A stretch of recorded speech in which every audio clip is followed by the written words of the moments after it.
नमस्कार दोस्तों, mission JRF 2024 में आपका पुनः स्वागत है। मैं श्वेता सिंह आप लोगों के सामने एक नया उपन्यास लेकर आई हूं जिसका नाम है ज़िंदगी नामा। जी हाँ दोस्तों, ये उपन्यास हमारे यूजीसी नेट के सिलेबस में लगा हुआ है यूनिट 6 में, इसलिए ये पढ़ना इंपॉर्टेंट हो जाता है क्योंकि इससे एक क्वेश्चन ज़रूर ही आता है।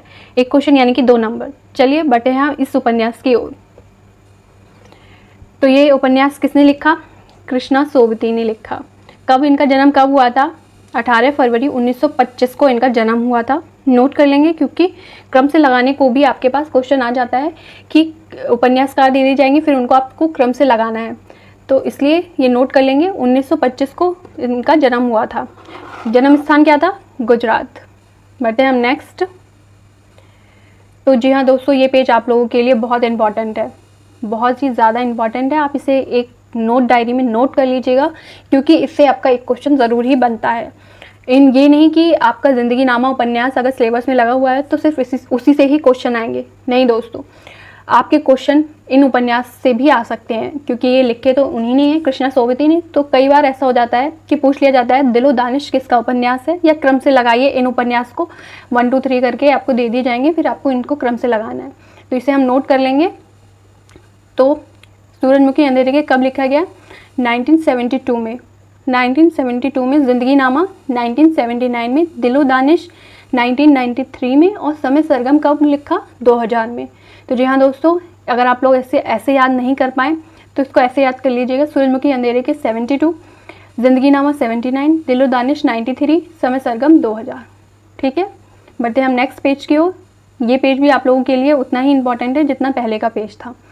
तो ये इनका प्रकाशन वर्ष तो हम देख ही चुके हैं। 1979। कितने भाग हैं? 81 पात्र, 500 के लगभग पात्र हैं आपके इसके। ठीक है, इसमें कोई भी नायक नहीं है। शाह जी का थोड़ा सा चित्रण मिलता है, यानी कि शाह जी को ही प्रमुख पात्र मान लेंगे, लेकिन कोई नायक, विशेष नायक नहीं है। बढ़ते हम नेक्स्ट। तो इसका प्रथम भाग जो है जिंदा रुख नाम से 1979 में निकला। प्रथम भाग किस नाम से निकला? जिंदा रुख नाम से। कब निकला? 1979 में। तो क्या इस उपन्यास को कोई पुरस्कार भी मिला है? तो जी हाँ दोस्तों, इस उपन्यास को साहित्यिक अकादमी पुरस्कार मिला है। कब मिला है? 1980 में। तो हम इसे नोट कर लेंगे कि ज़िंदगी नामा के लिए 1980 में साहित्यिक अकादमी पुरस्कार मिला। ठीक है, नोट करते चलेंगे इस चीज़ को। अब बढ़ते हैं हम नेक्स्ट। इसका दूसरा भाग, जी हाँ दोस्तों, इसका दूसरा भाग प्रकाशित नहीं हुआ, किंतु इसके जो कुछ अंश हैं 2010 में कथा देश पत्रिका में प्रकाशित हो चुके हैं। कौन सी पत्रिका में प्रकाशित हो चुके हैं? कथा देश पत्रिका में। कब हुए? 2010 में। तो बढ़ते हैं हम नेक्स्ट। इनकी जो समग्र साहित्य के लिए पुरस्कार मिला वो कब मिला? 2017। और कौन सा पुरस्कार मिला? ज्ञानपीठ पुरस्कार। नोट कर लेंगे, समग्र साहित्य के लिए कौन सा पुरस्कार इन्हें मिला? ज्ञानपीठ पुरस्कार। कब मिला? 2017 में। नोट करते चलिएगा क्योंकि क्वेश्चन कहीं से भी बन सकता है। अब देख रहे हैं इसका कथानक क्या है। इस उपन्यास का कथानक अविभाजित पंजाब का डेरा चिट्टा गांव एवं प्रथम विश्व युद्ध से संबंधित है। कौन से गांव से संबंधित है? पंजाब के डेरा चिट्टा गांव और प्रथम विश्व युद्ध से संबंधित है। ठीक है, इसे आप नोट कर लेंगे। बढ़ते हम नेक्स्ट है उपन्यास के पात्र। जी हाँ दोस्तों, इसमें 500 के लगभग पात्र हैं, लेकिन जो प्रमुख हैं हम उनकी बात कर रहे हैं। शाह जी कौन है? शाह है डेरा चिट्टा गांव का मुखिया, एक प्रभावशाली साहूकार। डेरा चिट्टा गांव का मुखिया कौन था इस उपन्यास में? तो शाह। एक प्रभावशाली साहूकार, तो हम कहेंगे शाह है। तो शाहानी कौन है? शाह की दूसरी पत्नी और लाली की माँ, यानी कि शाह जी की सेकंड वाइफ और लाली की माँ। बढ़ते हैं हम नेक्स्ट। राविया कौन है? राविया है शाह की पड़ोसन, काशीराम शाह जी का छोटा भाई, और तारे शाह जी का चचेरा भाई। ठीक है, तारे शाह कौन है? शाह जी का चचेरा भाई। कभी कभी पूछ लिया जाएगा शाह जी का छोटा भाई कौन है या शाह जी का चचेरा भाई कौन था उपन्यास में। बढ़ते हैं हम नेक्स्ट। विशेष तथ्य। ये विशेष तथ्य आपके लिए बहुत इंपॉर्टेंट हो जाते हैं अगर आप लोग उसको ध्यान से देखें। तो क्या इस उपन्यास पर कोई फिल्म बनी है? तो जी हाँ दोस्तों, ट्रेन टू पाकिस्तान फिल्म बनी है। कब बनी है? 1998 में। किसने बनाई है, यानी कि निर्देशक कौन है? Pamela rocks. हम इसे याद करेंगे, नोट कर लेंगे कि इस उपन्यास में 1998 में फिल्म बनी। कौन सी? Train to Pakistan. निर्देशक कौन है? Pamela rocks. ठीक है, बढ़ते हैं हम नेक्स्ट। तो इस उपन्यास का दूसरा भाग कृष्णा सोबती इनकलाब जिंदाबाद नाम से प्रकाशित करवाना चाहती थी। किस नाम से प्रकाशित करवाना चाहती थी? इसका दूसरा जो भाग है वो किस नाम से प्रकाशित करवाना चाहती थी? तो हम बोलेंगे इनकलाब जिंदाबाद। जी हाँ दोस्तों, इसका दूसरा भाग प्रकाशित नहीं हुआ था, लेकिन कुछ अंश कथादेश पत्रिका में प्रकाशित हो चुके थे। कब हुए थे? 2010 में। ठीक है, मैं पहले ही बता चुकी हूँ आप लोगों को। बढ़ते हैं हम नेक्स्ट।